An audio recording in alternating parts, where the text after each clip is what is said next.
Hey YouTube, what's up? Once again, Matt here with Drink and I Fix Things, and today we're going to talk about the Force1 F200C Specter camera drone. So I got this for Christmas. I've been told I'm one of those people who's really hard to buy for, and my father-in-law, not knowing what else I was into, figured I'm into all sort of technical, geeky things, and got me this really cool drone. So to be honest, at first I was a little nervous and skeptical. Tried flying some of the smaller, like race-type drones before, and absolutely suck at it.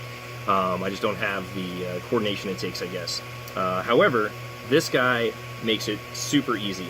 So I can't really do an official unboxing for you. I got too excited on Christmas and I opened it up. I took it right out and played with it that day. And I tell you what, I was immediately impressed. So first couple things, comes with 2 of these batteries. They claim to be good for about 15 minutes for the flight time. I've been able to squeeze about 20 before it starts going into the return home mode based on low battery. I have already crashed this thing really hard several times. You can kind of see here on some of the blades there's a little bit of damage.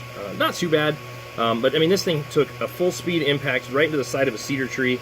It's hit power lines, it's hit my house a couple of times, and you know, other than losing its sensor calibration, you know, the thing just picks right back up and flies again. It's relatively robust, right around the $200 price point. It's one of the better entry-level drones out there. I've done a lot of reading about it because I was curious, you know, as to what I actually got.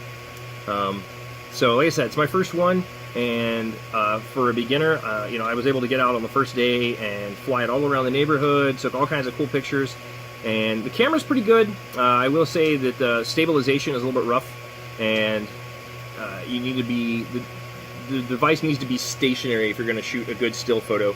It blurs pretty bad. The video, however, is really good if you got a good SD card. I initially started off with a cheap little Chinese SD card, one that came with my 3D printer, and the frame rate was awful just because the write speed on the SD card was pretty sad. So I picked up a SanDisk Class 10 micro SD card. I've got a 16 gig that I run in here now, and you know, it doesn't, the video files aren't that big. And it shoots relatively good quality. I'll splice in a little short video here out after I do the test flight and show you guys what it looks like when it's actually flying and what the video looks like from that as well. And like I said, it's pretty impressive. Okay. Hey guys, what's up? So today we're going to talk about the Force1 drone here I got for Christmas. I already showed you some cool features about it inside. So now let's see how it flies. So like most GPS drones, it's got a little bit of a calibration procedure you have to do first. Make some happy little beeps to let you know that it's identified the controller. And it has you place it on a stable surface for a few minutes, or a few seconds rather, and wait till the lights blink a different pattern. Okay, so now the lights are blinking a different pattern. I want you to give it 3 full rotations, 360 degrees. It's really nice because it lets you know when it's done because the lights change color again.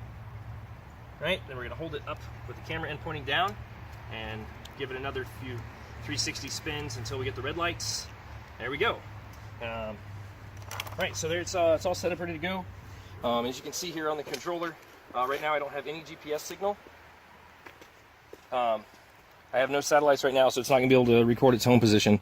There's not a lot of cloud cover, so I'm not really sure why we're not picking any up, but it'll come up. So anyway, so this here tells me they've got a strong signal with the drone. That 0 is telling me how many satellites we've got for GPS. Height and distance is the relative distance from the controller to the drone. Height is from ground. And then there's battery for the drone and the remote. So since we can't set the home position, I won't be able to demo the return to home features right now, but show you just how quick and easy it is to take off with this thing. So nice little lock button over here, hit that one time. Fires up the props, get it in like an idle mode. Then over here on the side of the remote, there's this cool little auto takeoff button. We hit that and it'll just sit here and hover. Kind of has a little bit of a drift to it. I think that's because I've crashed it a few times and one of the props is a little bit damaged, so it has a tendency to drift to its left a little bit. The GPS compensates for it a little bit, but over time it will kind of drift towards me. So anyways, let's take this thing off and see how she does. So you can see it's got a nice 360 rotation. It's a little confusing for me. The red lights being on the front is confusing. I don't know if that's normal. It's my first drone. But I'm being a sailor, I expect the red lights to be on the right, the green on the left.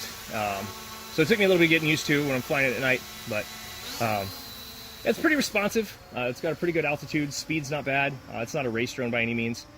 But I'm not going to take it too far away from here now since the return to home feature's not active.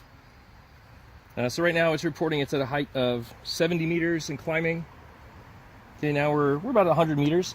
So it's about 300 feet in the air. It'll just sit there and hold its position stable as long as I want. And then over here on the remote, we've got a camera button. I can snap stills just by pushing the button once. So here's some aerial shots of the neighborhood. Rotate it a little bit, grab another shot. And then if you hold the button down, when you hit the double beep, it'll actually start recording video. So now it's actually going to record video. The frame rate was actually pretty poor at first, and come to find out it was just because I was using a pretty low grade SD card. I since upgraded to a nice higher capacity, higher speed SD card, and it really helped to improve the frame rate because the camera's able to write it a little bit faster. So for right now, we're just going to bring her back down to a little bit closer to the ground so I can tell which way it's facing before I try and steer it anywhere. All right, now I've got some satellite signals, so we're going to bring it back over here and demo that return to home feature.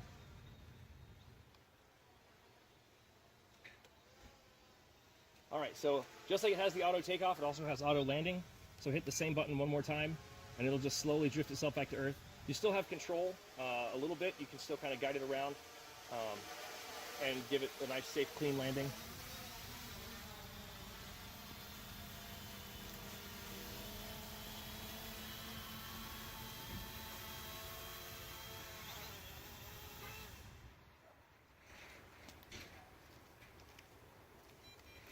So yeah, as you can see, the landing is pretty stable. It'll do the same thing on the ground. I just like to catch it because it's fun to do. But yeah, so now we've got a good solid 12 satellite signal. So we can set it here on the ground. Hit the home button once. That will lock in its home position. And now we can take off.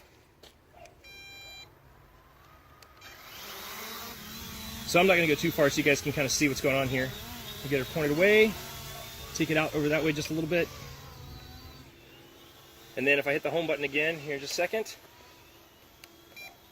it comes back to relatively close. I mean, obviously it depends on the GPS accuracy and signal. So I guess it really wasn't far enough away. So now it thinks it's returned to home, so we can turn that off and head a ways again. Now I'm not going to touch the sticks, going to hit the home button again. And here it comes right back to us. It's going to come right back over and hover at what it thinks is its home position. Overshot us a little bit. You still have a little bit of control when it's in its home position to kind of keep it safe from things. Like right now I'm about to crash into that tree. So we'll hit the auto landing button. I'll let you see how it lands on the ground this time.